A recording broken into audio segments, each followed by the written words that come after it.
Hey everyone, some Chinese users tend to trust CPAP machine made in Germany more, but honestly, that's a kind of a stereotype. Today, I want to talk about Lowenstein CPAP device from Germany. In the Chinese market, this is usually called Weimanne. Overall, the machine isn't bad, but it definitely has that classic German engineering style, and that style can make it a bit tricky for regular users. For example, the humidifier design. The water chamber is probably the hardest one I've ever had to open. If your OSA patient is older, they might struggle with it.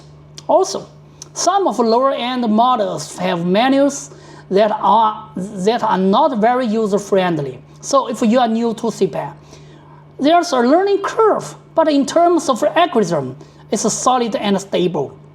Some users say the airflow feels strong, but that might just be individual case. Personally, I find it comfortable and it's pretty accurate when it comes to detecting CSA. Right now in China, these machines are mainly sold through hospitals in partnership with certain distributors. Because of that monopolized channel, the price is much higher. Even lower-end models like Prisma Smart go for around RMB 12,000, which is quite expensive. Basically, distributors are cashing on the general Chinese perception that German products are premium, and of course, a portion of that goes to doctors too.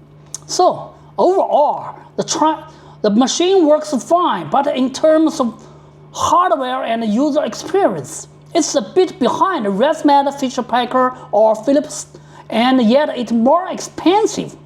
That's it for today's review. Thanks for watching.